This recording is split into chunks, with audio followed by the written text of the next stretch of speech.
IVM.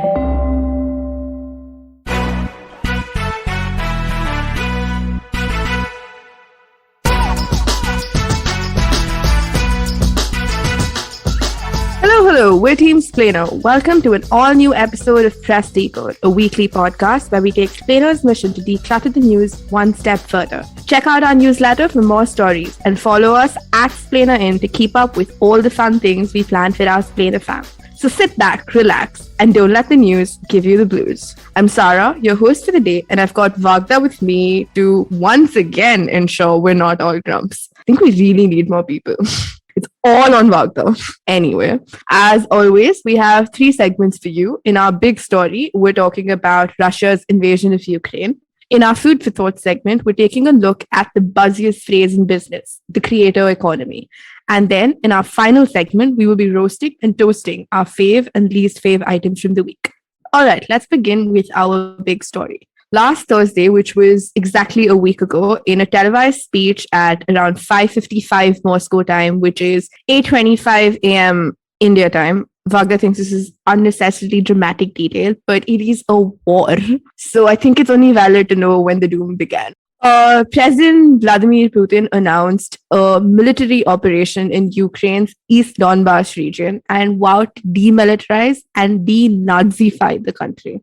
I think the weirdest take here is both sides have been calling each other Nazis with mostly no context. Within hours, explosions were heard in cities across the country caused by Russian missile strikes. Troops poured over the northeastern border and from the east and the south. To the world's surprise, however, Ukrainians have managed to consistently slow down the Russian advance despite being severely outgunned. But experts agree that Putin has not launched an all-out assault as yet, and this only began to moderately change on Tuesday. The invasion progressed into its new, uglier phase, where civilian centers were being attacked in Kyiv, the capital, and Kharkiv, the second largest city. As of when we record, the UN says at least 136 civilians have died and 400 have been injured, but adds the real figure is likely considerably higher. The deaths included an Indian student, Naveen Shekharappa, who died on Tuesday while he was buying groceries. Peace negotiations took place on Monday, but they ended without a breakthrough, and thus the hostilities have continued. The fallouts of the invasion have been many, including skyrocketing prices for fuel and food in parts of the world. You can read more about them in our many explainers. The world, led by Western countries like the UK, EU countries, and the US, spearheaded a flurry of sanctions against Russia. The US and its allies pulled the trigger on one of the most severe penalties, cutting Russia from SWIFT, which is the global system used to make international payments. There were many other sanctions on Russian banks as well as on key Russian individuals. Countries like Germany, the Netherlands, the US, France, Czech Republic, and Lithuania have started providing Ukraine with military support, and most of even Putin's friends have turned their backs on him. India, however, has been fairly non-committal, which we will get into in the later part of this segment. And the growing isolation of Moscow seems to be really biting Putin because the invasion hasn't gone to plan. Any further setbacks may make him even more erratic, raising worries about how far he will go to win this war. There's a lot to grapple with in this story that is decisively changing the world. But today, we will focus on the 2 that struck out to us the most. Vagda will be looking at how, while most of the world rallied in sympathy for Ukraine, there was also a stark reminder that racism is ever present even today. And I will try to unpack India's foreign policy stance. Yeah, okay. So in the last week, more than 660,000 people have fled Ukraine, taking buses, trains, or driving to Poland, Hungary, Bulgaria, Moldova, and Romania. Leaders of these countries have been welcoming to Ukraine's refugees. But we can't help but notice the glaring differences in treatment given to migrants and refugees from the Middle East and Africa, particularly Syrians who came in 2015. And as if the difference wasn't already obvious, the leaders went ahead and spelled it out.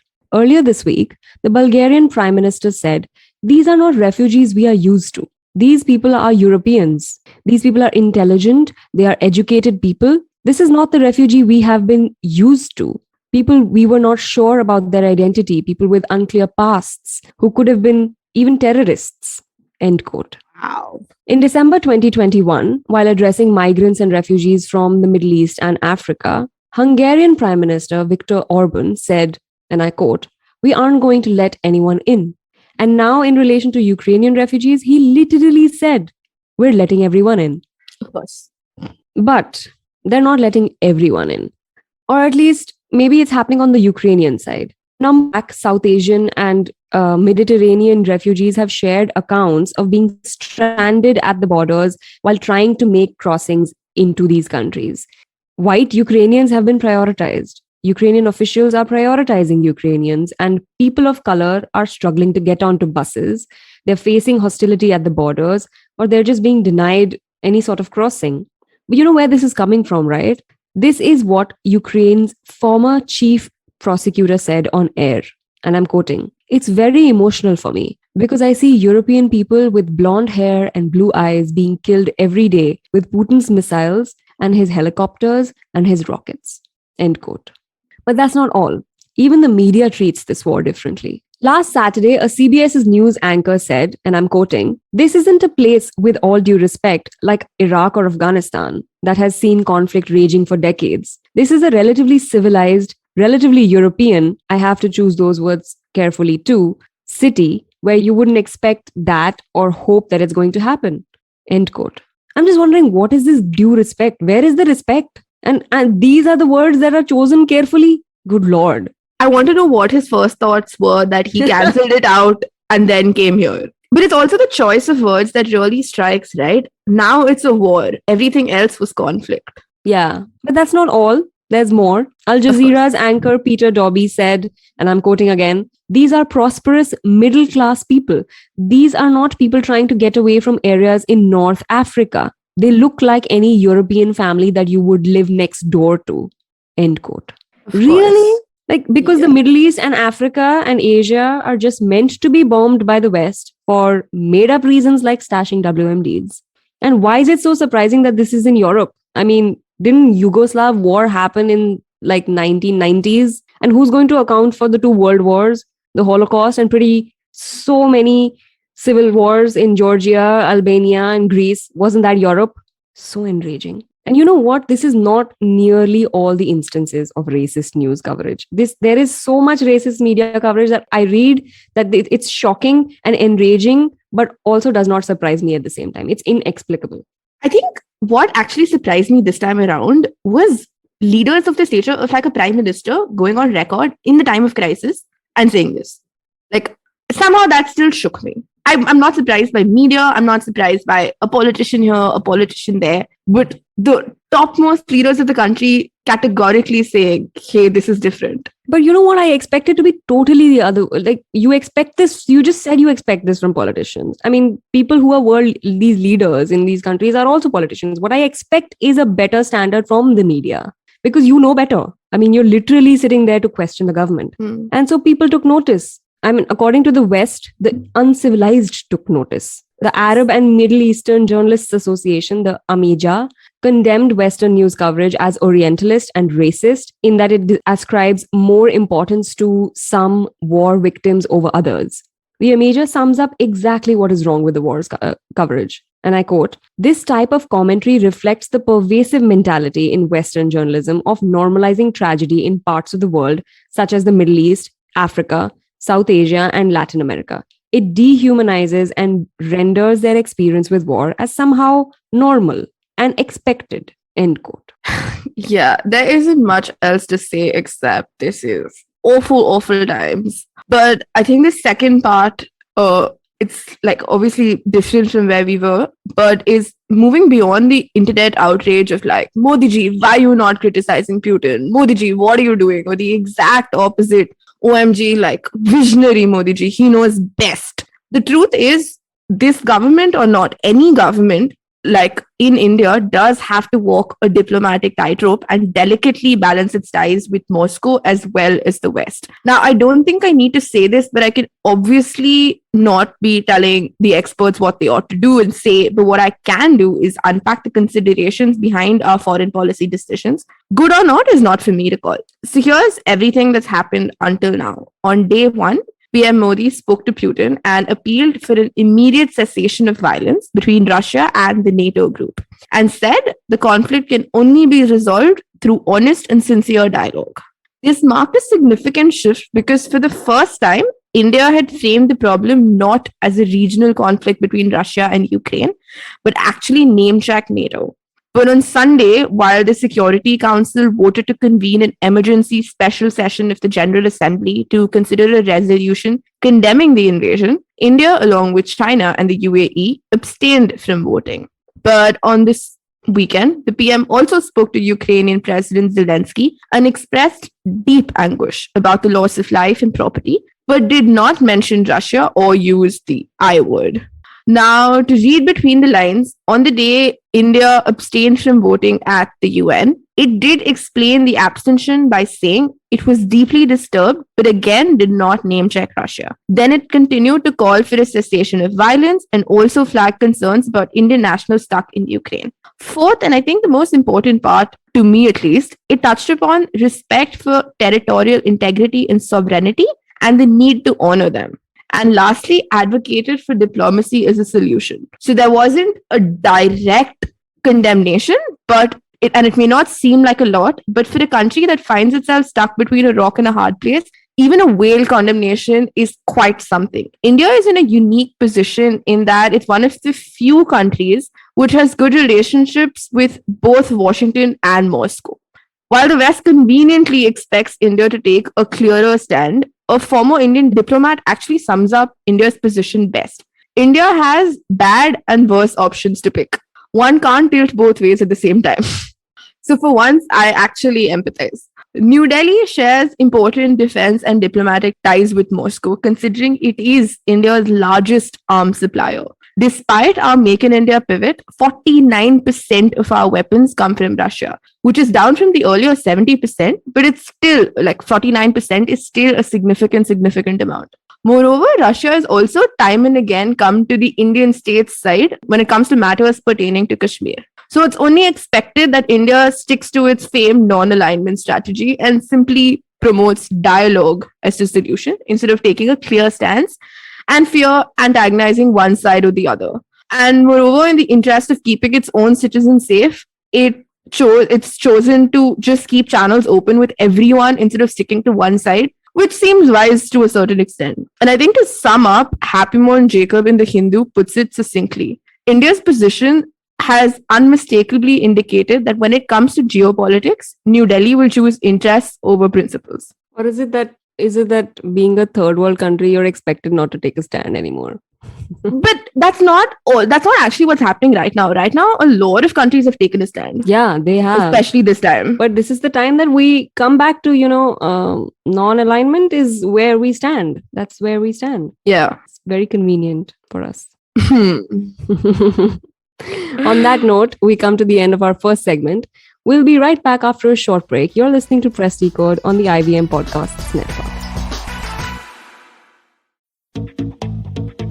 Have you ever wondered where the business world is headed? How the ways in which we create, market, and sell to consumers will evolve? Or if we'll ever go back to wearing pants while working? For answers to all of this and more, tune into Advertising is Dead with me, Varun Dugirala. Every Tuesday, as I talk to entrepreneurs, leaders, and change makers from across business, media, marketing, and beyond. You can catch all episodes of Advertising is Dead on the IVM Podcast website, app, or wherever you get your podcast from.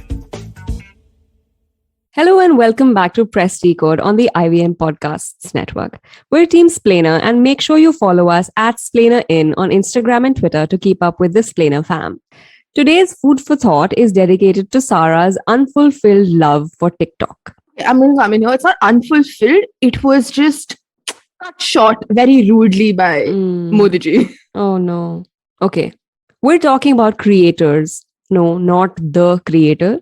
Content creators. What? What did you think this is going to be about, God? No.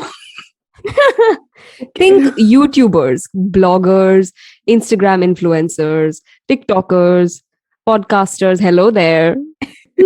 They could be in the publishing industry, communication, or the arts, but mostly people who would be making content that consumers find value in. And that includes people who make memes. the biggest value add, honestly. Yes, I totally agree. And we, in fact, actually, not just us, many people thought that it's an easy job to do, but it's really not. It takes a toll, and that we've discussed on a previous episode of Press Decode, which we will link in the description. So, in case you want to check it out. But even the other stuff that you see in your regular life is made by content creators, like the copies you read on the back of a packet of chips, or advertisement scripts on TV, or a meditation tape. It's just that our medium of interacting with this content has become increasingly digital, and the creators have become increasingly independent. Earlier, the advertising copy was written by a salaried copywriter at an agency. Now, your ad is getting made by, say, someone who has 50,000 followers on Instagram. So, dynamics have changed a little bit. Now, we did an explainer on the creator economy last week, primarily because I said, hey, I wonder how the content creators make money. I see how they do these paid partnerships and all on Instagram, but that can't be it. Like, how much money do they make? This is exactly how we reached this explainer, just by the way. It was Vagda going, but how? Yeah. So I don't know whether they're getting rich out of it. Is it just them who's getting rich out of it? When I saw all this biz news with all kinds of like content monetization businesses, I was just as thrown off as when we started out hearing terms like NFT and metaverse, and also got a traumatic flashback to lessons in securitization and subprime assets in law school. So, Sara, can you lend us a hand, please, and explain what this gibberish is about? Okay, so to understand who the creator is, I suggest you read our explainer, and we'll link it in, because not fair that if I say we've done a good job, but we've broken it down.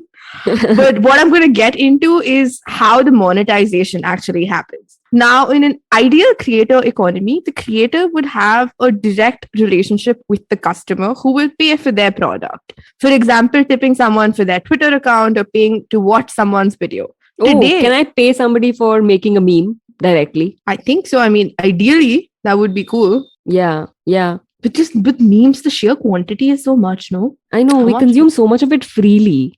I don't know if we want to pay for it. That's what. Exactly. That's actually the crux of the problem here. So we will come back to this. Thank you. So today, influencers, however, make money indirectly, which is from brands who leverage their following to sell stuff. This strategy has gone so big in today's day and time that the tables have turned, and creator content has actually become central to marketing campaigns across the board. For example, in India, creators are now paid to create reaction videos, memes, parodies to give a movie or series a boost. And direct-to-consumer brands like Plum, Mama's, Boat, McAfee rely on influencers to sell their products, so much so that the tried and tested celeb marketing strategy often takes a backseat. Actually, the team at Boat said, we just use it to like cushion our creators. Like it's nice to have, but not a need to have. Interesting. But yeah, and Boat's been wildly successful in such little time. But this also makes it starkly clear that this whole egalitarian, direct-to-consumer creator economy seems very, very far away from now. Like the straightforward model across the world for creators has been to leverage their fame to market brands and their products. 2021 survey in the US showed that 77% creators consider brand deals their biggest source of income. Oh, interesting. I expected it. Yeah. I just didn't put any numbers to it. Fair. I actually thought it'd be like literally, if you make money, you only make it here. Like I didn't maybe it's like that here. Definitely, maybe in India. We're still talking about the US, right? That makes sense. Right. Yeah, that makes sense. Yeah. Oops. And even the head of Patreon, which is a platform that allows for users to subscribe to content creators, admits the way members find new creators on YouTube is on YouTube or Facebook or Instagram or wherever it is. A creator will dare mention their Patreon. And so And these big tech platforms are largely monetized only via brand partnerships. But now, big tech companies are coming to the rescue of smaller content creators, not influencers, who don't have the big deals by introducing tools for creators to monetize their audience. So, via direct money transfers, offering premium content on payment or in any other way, while taking a cut from the creator's earnings, which can go up to 20% on Twitter, ticketed spaces, yes, and 30% on Apple and Google. Yeah, I actually noticed this. A few days ago, I saw one of the people I follow on Instagram came on, it showed up in my notifications tab that if I want to see some more content from them, I should subscribe to them. And that was like some 449 rupees I would have to give to like subscribe to this person who lives in the US to like watch their content. So it's something like that, no? Yeah, precisely. Exactly that, actually. And to counter this or boost this rather, startups are also building paid private communities, cohort-based platforms, tipping features, and other tools, which in most cases only charge single-digit commissions, unlike the big tech companies from creator earnings. So this includes platforms like the global Buy Me a Coffee or Indian ones like Kuhu, Tag Mango, and Graphy that take around a 10% cut from the creator's revenue while allowing creators to directly earn from their subscribers. But in India, especially like Vagda pointed out, right, this direct monetization is yet to kick off in a big way, mostly because of the lack of audience maturity, is how a duo of content creators put it.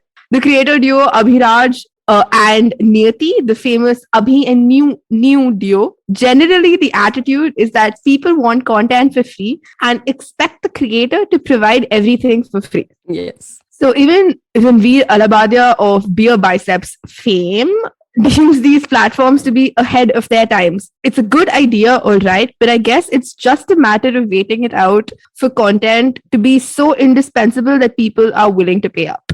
Wow, content to be so indispensable. I mean, let's be fair, we're consuming it all the damn time. If it's not there, there's going to be a huge vacuum. Yeah, we are. But then we've kind of accepted that we are the product here, right? Yeah. I can't be paying for content while also being the product. That's not going to happen. There has to be some better privacy for me to be the product. I mean, for me to pay for content. I mean, idealistically, no, it's not going to happen. But realistically speaking, it is going to happen.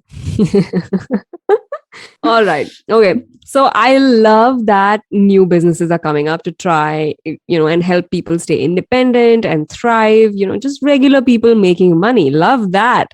To improperly quote Alexis Rose, love that journey.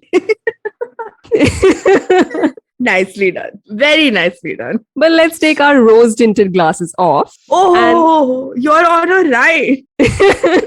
And see if it's actually doing any good for our creators. Actually, the creator economy, or what it is sometimes called the passion economy, is riddled with structural inequality. Let's start with surprise. It's like with the racism angle, with the inequality. It's like, are we even surprised anymore? Yeah, I feel like this is all we talk about. It's the world we live in. I don't think it's about us. Yes.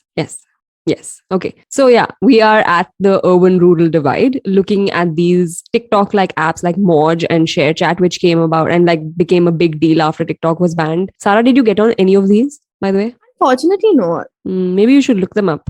See, okay, I should, but I already spent so much time on Reels and Twitter that I think like I'll be jobless if I got into any more apps. Okay. I'm going to tell you not to do it so that for my sake, because we work together. Fair. Now, these apps like Moj and ShareChat have a huge presence in rural India. But because the creators are all independent and not organized, many times they don't know how to monetize their fame. And this is where they fall prey to touts and fraudsters who promise them all kinds of things: movie contracts, endorsements, verified social handles, greater following and reach, only to swindle them in the end.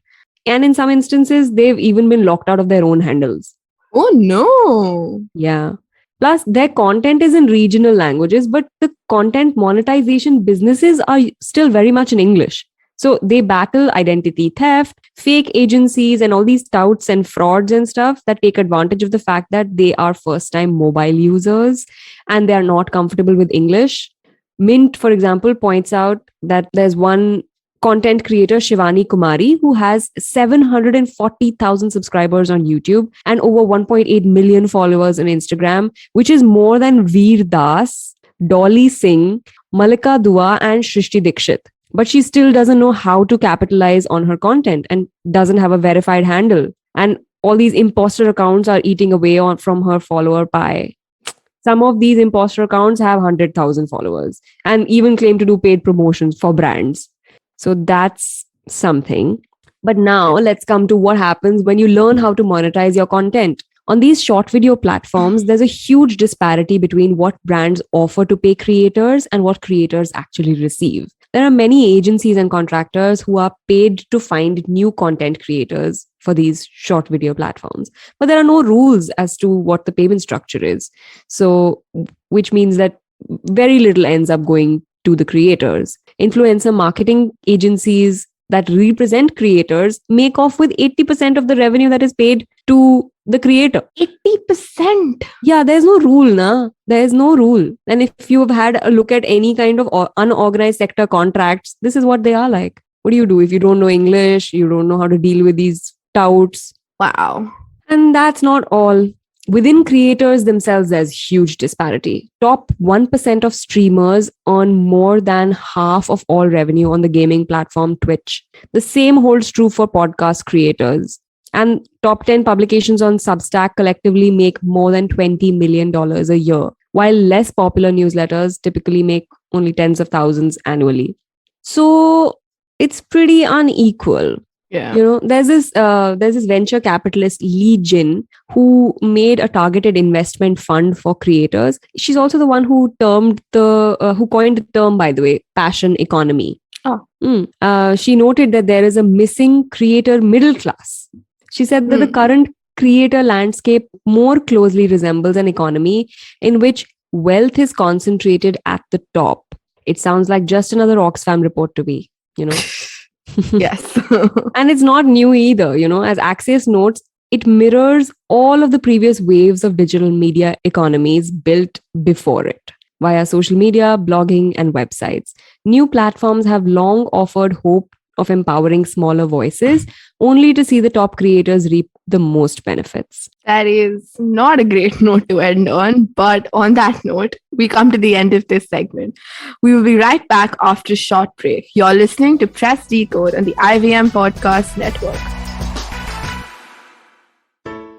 Hello. It's been another great week on the IVM Podcast Network. On Storytellers and Storytellers, Vineet talks to Chavi and Mohit, the couple behind Shitty Ideas Trending, about their creator journey. On Big Talks About Tiny Human, Meghna and Devi Shobha share strategies on how to deal with difficult behaviors of strong-willed children. On Pulya Basi, Pranay and Saurabh discuss why Indian students go abroad in large numbers for an MBBS degree. On Probation Se Promotion Tak, Abhinav tells us the benefits of self-marketing through writing for public forums. And on the Life Manifesto, Zarina discusses red flags, how we can identify them, and how we can deal with them. Do follow us on social media. We're IVM Podcast on Twitter, Facebook, Instagram, and LinkedIn. And remember, if you're enjoying this show or any of our other shows for that matter, please do tell a friend. It really helps us. Don't forget to rate us on any of the platforms that you're listening to. And also remember, you can check us out on YouTube at www.ivmpodcast.com/YouTube. And finally, we'd like to thank our sponsors this week, SBI Life Insurance, Bank of Baroda, and HDFC Life Insurance. Thank you so much for making this possible. Welcome back to Press Decode on the IVM Podcast Network. It's time for our final segment, Roast or Toast. Sara, get in. Thank you. Scientists have found that female mosquitoes learn to avoid pesticides if they have been exposed to it just once and manage to survive. Essentially, mosquitoes are capable of associating memories with certain objects, cues, and smells. The scientists added that this was just a sign that we have underestimated behavioral changes and learning capabilities in mosquitoes. Yep. As someone who lives in Kerala, which is a tropical mosquito heaven, I don't think I need to explain why this study is straight out of hell. I mean, to be fair, it did let me have a I told you so moment with my mum, considering she's always telling me I get bitten because I don't use nearly enough Odomos or I'm lazy about it. But guess what, Mom? These damn macchars have beat the system. Except beyond the 2 seconds of I was right, the biggest loser is still me. So yeah, this sucks to suck, I guess. Okay. I have a fave item, like always, bringing positivity to press Decode. In order to be approved, condoms have to have 5% or less failure rate. But I did not know until last week that condoms have only ever been tested for failure in penile vaginal sex. What? Yes, same. Even I didn't know. It was news to me. Anal sex has always been an off-the-label use. Can you believe it? Normal condoms apparently fail a lot easily in anal sex. And this when anal sex carries much higher chances of transmitting STDs and HIV. Anyway, now finally, the US FDA has approved the first condom that is specially tested for anal sex. The one male condom has less than 1% failure rate in anal sex, even better than your normal condoms. Very well. So that was my most fave of the week. I think everything is great except who's naming these products. I think really need to get better creators. True. Anyway, that was our show this week. Thank you so much for joining us on Press Decode. You can catch us every Thursday on the IVM Podcast Network. And guys, please remember, don't let the news give you the blues.